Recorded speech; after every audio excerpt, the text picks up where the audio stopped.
इस वीडियो में अब हम ये स्टडी कर लेते हैं कि आउटसोर्सिंग ऑफ सर्विसेज क्या है, या इसको हम बिजनेस प्रोसेस आउटसोर्सिंग भी कह सकते हैं। शॉर्टकट में इसका नेम है बीपीओ। हमें इस चैप्टर में सबसे पहले इस चैप्टर का मीनिंग स्टडी करना होगा, देन इसका क्या नेचर है, क्या नीड है, फिर इसकी क्या टाइप्स हैं। चैप्टर बहुत इजी है, अगर आप इसका मीनिंग समझ लेते हैं तो बाकी के टॉपिक्स हमारे बहुत जल्दी कवर हो जाएंगे। तो आप मीनिंग को देखिए। सबसे पहले एक बिजनेस जब स्टार्ट होता है तो एक बिजनेस में काफी सारी एक्टिविटीज करनी पड़ती हैं। Production, purchase, marketing, finance, office development, research का काम, एडवर्टाइजिंग का काम, सेलिंग का काम, डिस्ट्रीब्यूशन का काम, ऑफिस के काम। अगर ये सारे काम एक बिजनेस खुद करने लग जाए, अगर ये सारे काम एक बिजनेस खुद करने लग जाए तो क्या होगा? बिजनेस का जो मेन टारगेट है आई थिंक वो पूरा भी नहीं हो पाएगा। बिजनेस अपने मेन टारगेट के ऊपर फोकस नहीं कर पाएगा। इसलिए कभी कभी तो क्या होता है कि कुछ एक्टिविटीज हम खुद कर लेते हैं और कुछ बेनिफिट्स, कुछ सर्विसेज हम बाहर की कंपनियों से भी ले लेते हैं। अब यही सर्विसेज या इसमें से कुछ सर्विसेज अगर हम बाहर की कंपनी से लेते हैं तो मैं इस टॉपिक को बोलूंगा outsourcing of services. Yes, outsourcing of services. मान लीजिए मुझे अपने प्रोडक्ट का एडवर्टाइजिंग कराना है। एडवर्टाइजिंग या तो मैं खुद करा लूं, अगर यही एडवर्टाइजिंग की सर्विसेज मैं बाहर की किसी कंपनी से लूं तो मैं कहूंगा इसको आउटसोर्सिंग ऑफ सर्विसेज। अब फाइनेंस का काम मैं खुद सारा हैंडल थोड़ी कर सकता हूं। मेरे बिजनेस के अंदर सारा फाइनेंस का काम मैं खुद हैंडल नहीं कर सकता। फाइनेंस की सर्विसेज मुझे किसी कंपनी से लेनी पड़ेंगी, बैंकिंग की सर्विसेज मुझे किसी से लेनी पड़ेंगी, इंश्योरेंस की सर्विसेज मुझे किसी से लेनी पड़ेगी, ट्रांसपोर्टेशन की सर्विस, कोरियर की सर्विस, बहुत सारे ऐसे काम हैं जो एक बिजनेस अकेला नहीं कर सकता। तो कुछ काम तो ऐसे हैं जो बिजनेस खुद कर लेता है, पर बहुत सारी सर्विसेज, बहुत सारे बेनिफिट ऐसे हैं जो हमको बाहर की कंपनी से लेने होते हैं।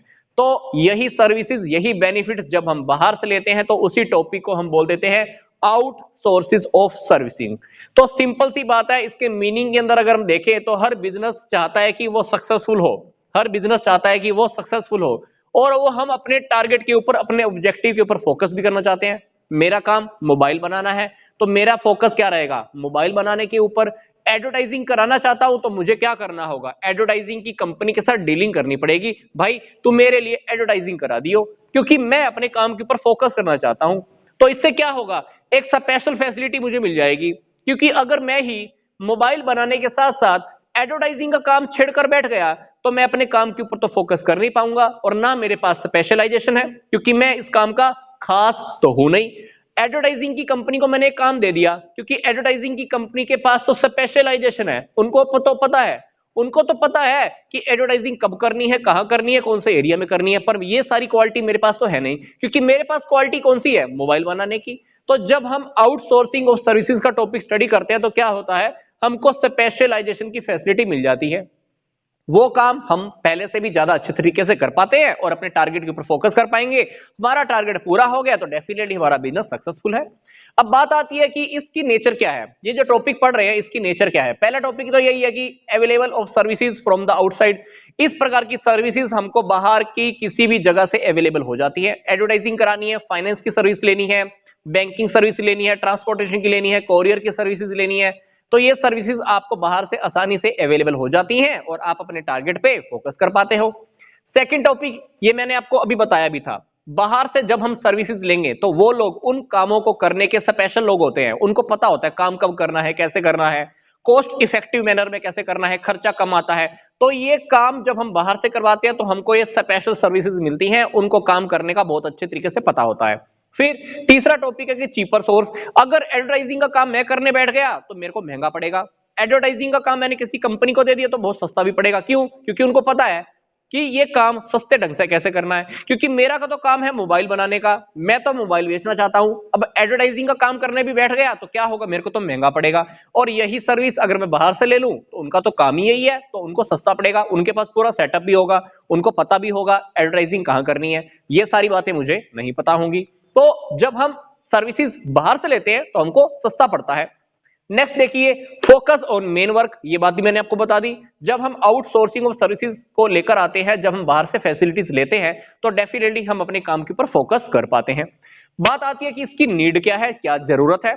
जरूरत के अंदर अगर फर्स्ट पॉइंट देखें तो वो है ऑब्टेनिंग गुड क्वालिटी सर्विसेज, हम हमेशा अच्छी क्वालिटी की सर्विसेज लेना चाहते हैं। अब सारी फैसिलिटीज, सारी स्पेशलाइजेशन, सारी अच्छी क्वालिटी मेरे अंदर तो हो नहीं सकती, तो कुछ क्वालिटी मेरे अंदर है। मेरी अंदर क्या क्वालिटी है? मोबाइल बनाने की। मोबाइल तो मैं बना लूंगा, मोबाइल को बेचना कैसे है वो एडवर्टाइजिंग वाली कंपनी को पता, उनको पता कोरियर कैसे करना है, उनको पता बैंकिंग की सर्विसेज कैसे देनी है।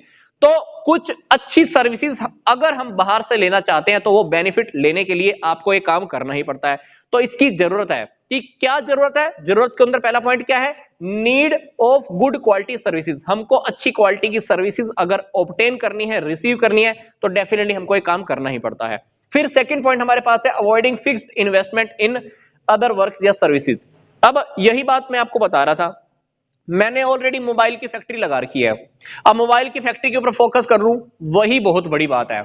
अब मैंने अलग से एडवर्टाइजिंग की कंपनी बना दी, तो एडवर्टाइजिंग की कंपनी को बनाने के लिए मेरे को फर्नीचर भी खरीदना पड़ेगा, लोगों को भी नौकरियों पे रखना पड़ेगा, उनकी सैलरी भी देनी पड़ेगी, बिल्डिंग भी नहीं लेनी पड़ेगी, सेटअप भी लगाना पड़ेगा, तो बहुत सारा खर्चा हो जाएगा। तो ये सारी इन्वेस्टमेंट से मैं बचना चाहता हूं, ये सारे खर्चे से मैं बचना चाहता हूं, तो मैं क्या करूंगा? मेरे टारगेट पे फोकस करूंगा और इसके बदले में क्या करूंगा? ये सारी फैसिलिटीज मैं बाहर की किसी कंपनी से ले लूंगा। तो इसमें क्या होगा? मेरे को इन्वेस्टमेंट के ऊपर पैसा ज्यादा खर्च नहीं करना पड़ेगा, तो हमारा पैसा बच जाता है, कॉस्ट सेविंग हो जाती है। फिर नेक्स्ट टॉपिक है हमारा स्मूथ रनिंग ऑफ बिजनेस। मेरा बिजनेस अच्छे से चलता रहेगा क्योंकि मैंने फैसिलिटीज तो बाहर से ले ली है, मैं अपना फोकस अपने काम पे कर पाऊंगा, तो मेरा बिजनेस बहुत अच्छे ढंग से चलता रहेगा। तो ये 3 टॉपिक आपके सामने हैं, इन वजह से आपको इस टॉपिक की जरूरत है। आपको बाहर से फैसिलिटीज ले लेनी चाहिए, क्योंकि बाहर से फैसिलिटीज लेते हैं तो आपको अच्छी क्वालिटी की सर्विसेज मिल जाती हैं, आपका पैसा ज्यादा खर्च नहीं होता, आप अपने मेन टारगेट के ऊपर फोकस कर पाते हो और आपका बिजनेस बहुत अच्छे ढंग से चलता रहता है। अब हम डिस्कस कर लेते हैं types of outsourcing of services. इस टॉपिक में हमें 4 छोटे छोटे टॉपिक्स डिस्कस करने हैं। पहला है financial services, second advertising services, third courier services, fourth है customer support services. First topic के अंदर अगर हम बात करें तो दैट इज फाइनेंशियल सर्विसेज। अब मान लीजिए आपको फाइनेंस की जरूरत है, तो ये फैसिलिटी आपको बाहर से लेनी पड़ेगी। पैसे की जरूरत आप खुद अकेले तो पूरी कर नहीं सकते, तो पैसा आपको बाहर से चाहिए हो सकता है, तो ये सर्विसेज आप बाहर से ले सकते हो। अब इसी तरह से कुछ कंपनीज फैक्टरिंग सर्विसेज देती हैं। फैक्टरिंग सर्विसेज के अंदर क्या होता है?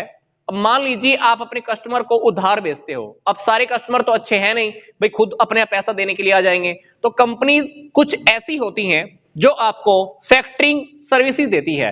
वो क्या करती हैं? आपके कस्टमर से पैसा कलेक्ट करती हैं और आपको पेमेंट कर देती हैं। तो ये फैसिलिटी जो फैक्टरिंग की मैं बात कर रहा हूं, ये स्पेशल कंपनीज होती हैं। ये फैसिलिटीज मुझे उन कंपनी से लेनी होती है, ये कंपनी स्पेशली पैसा कलेक्ट करने का ही काम करती हैं, बदले में आपसे कमीशन ले लेती हैं।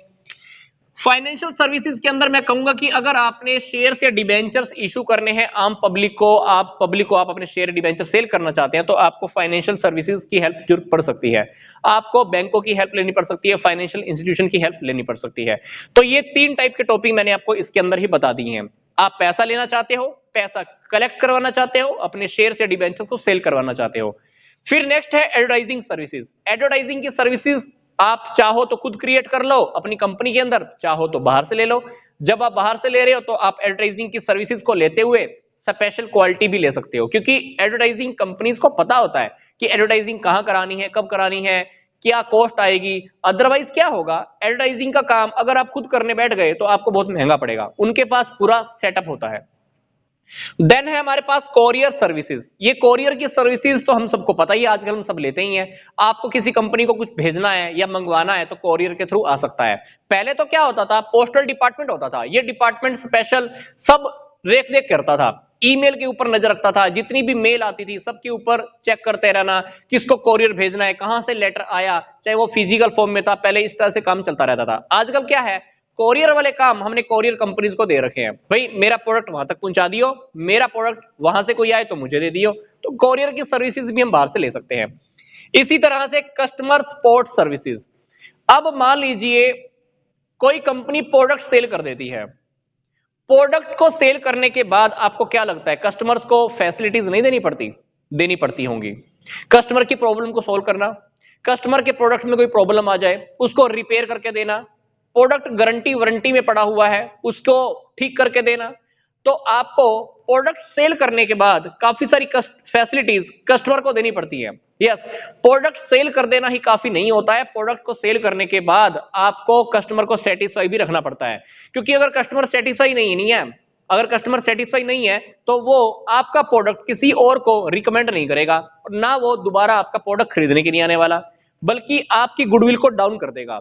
प्रोडक्ट बेचने के बाद हमें कस्टमर को बहुत सारी फैसिलिटीज देनी पड़ती हैं, उनको सेटिस्फाई रखना पड़ता है।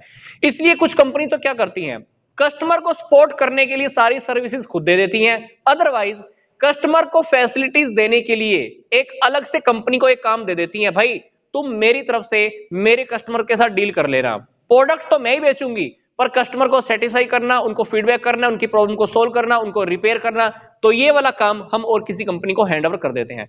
तो ये वाला काम जब हम और किसी को हैंड ओवर कर देते हैं तो इसी को हम कस्टमर सपोर्ट सर्विसेज कह देते हैं। तो इसी के साथ हमारा ये चैप्टर कवर हो चुका है, ये टॉपिक हमारा कवर हो चुका है।